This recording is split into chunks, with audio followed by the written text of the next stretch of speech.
नमस्कार, स्वागत है आप सभी का न्यूज 18 पर। आपके साथ मैं हर्षा शर्मा। रूस और यूक्रेन के बीच 6 दिन से जंग चल रही है। तबाही की तस्वीरें इंसानियत को झकझोर रही हैं।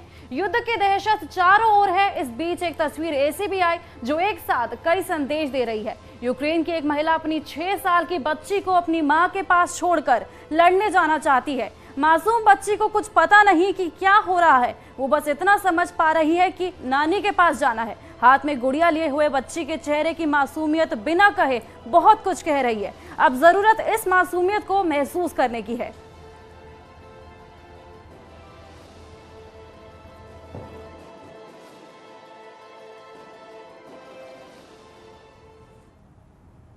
रूस यूक्रेन युद्ध का आज छठा दिन है। रूसी सेना लगातार हमले कर रही है। खार्किव में भीषण युद्ध जारी है। आरोप है कि रूसी सेना रिहायशी इलाकों को निशाना बना रही है। खार्किव पर रूस की तरफ से किए गए सीरियल धमाकों में 7 लोगों की मौत हो गई।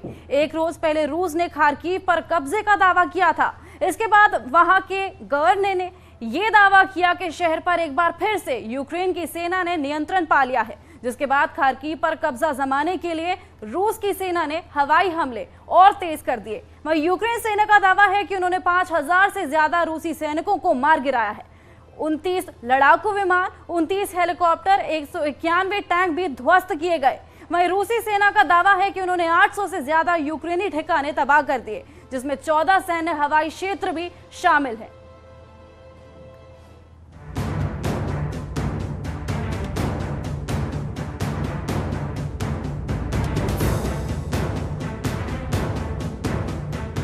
रूस की न्यूक्लियर डेटरेंस फोर्स एक्टिव हो गई है।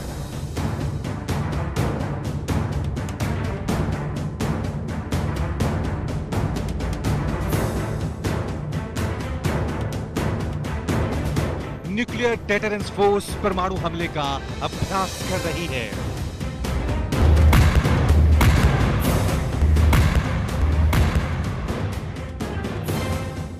रूस के रक्षा मंत्री ने राष्ट्रपति पुतिन को सूचना दे दी है।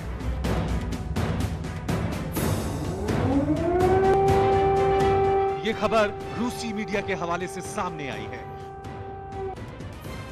रूस की न्यूक्लियर डेटरेंस फोर्स के अलर्ट होने से पूरे यूरोप में हड़कंप मच गया है। रूसी मीडिया के मुताबिक रूस की न्यूक्लियर डेटरेंस फोर्स अलर्ट पर है। रूसी न्यूक्लियर ट्रायड को पुतिन के आदेश का इंतजार है। न्यूक्लियर ट्रायड क्या होता है वो भी जान लीजिए। दरअसल जल, थल और नभ से होने वाले परमाणु हमले की ताकत को न्यूक्लियर ट्रायड कहा जाता है। इसमें जमीन से दागे जाने वाली बैलिस्टिक मिसाइलें, परमाणु मिसाइलों से लैस पनडुब्बियां और परमाणु बम और मिसाइलों से हमला करने वाले स्ट्रेटेजिक बॉम्बर शामिल होते हैं। न्यूक्लियर डेटरेंस फोर्स पर परमाणु हमलों की स्ट्रेटेजी और अटैक के साथ साथ उससे बचाव का जिम्मा होता है। दूसरे विश्व युद्ध के दौरान जब अमेरिका और सोवियत संघ के बीच कोल्ड वॉर शुरू हुआ था, तब दोनों महाशक्तिशाली देशों के बीच परमाणु हथियार को इकट्ठा करने की होड़ लग गई थी। उसी वक्त सबसे पहले अमेरिका ने न्यूक्लियर डेटरेंस स्ट्रेटेजी अपनाई और सोवियत संघ पर जवाबी हमले का प्लान तैयार किया। अब बदली हुई परिस्थितियों में रूस के राष्ट्रपति पुतिन ने उसी अमेरिकी रणनीति पर चलने का फैसला किया है।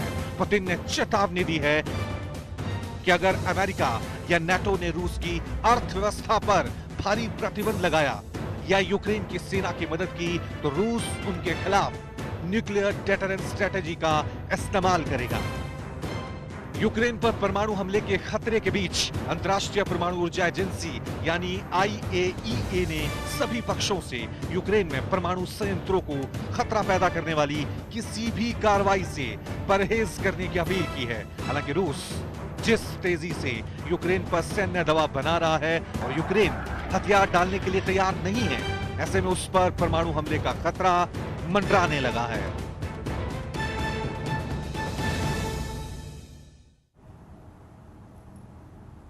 यूक्रेन में भीषण युद्ध जारी है। खार्किव में रूस ने सबसे भयानक मिसाइल हमला किया है, जिसमें पूरी बिल्डिंग धराशायी हो गई।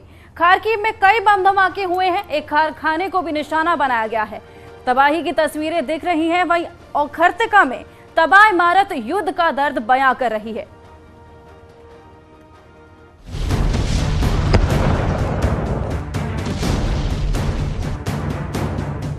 क्या रूस ने यूक्रेन पर वैक्यूम बम बरसाए?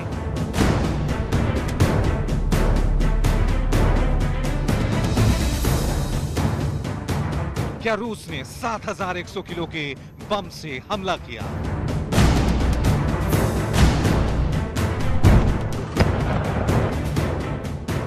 क्या फादर ऑफ ऑल बॉम्ब्स की लड़ाई तीसरे विश्व युद्ध का आगाज है?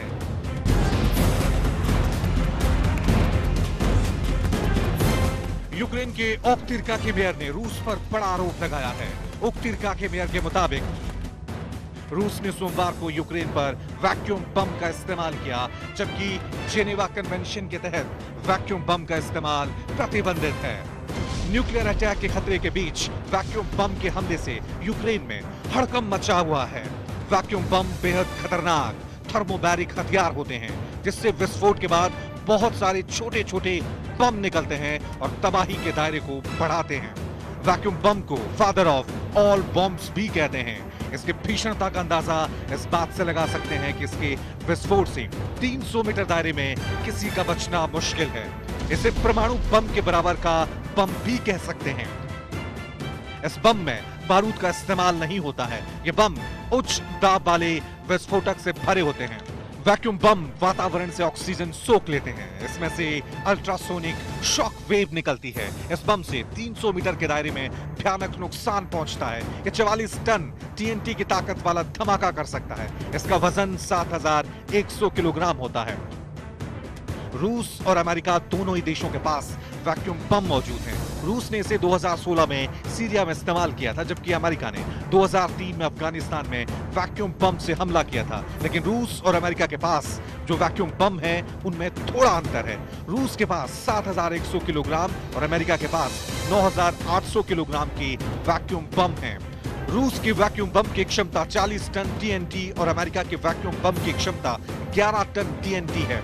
रूस के वैक्यूम बम से 300 मीटर के क्षेत्र में तबाही मचेगी, तो अमेरिका के वैक्यूम बम से 150 से 300 मीटर के क्षेत्र को नुकसान पहुंचेगा। दावा किया जा रहा है कि यूक्रेन पर रूस ने ऐसे ही वैक्यूम बम से हमला किया है। वैक्यूम बम दरअसल एक क्लस्टर बम होता है। वैक्यूम बम में विस्फोट के बाद बहुत सारे छोटे छोटे बम निकलते हैं। ये छोटे छोटे बम निर्धारित लक्ष्य के आसपास भी तबाही मचाते हैं। ये बम लंबे समय तक जमीन में पड़े रह सकते हैं।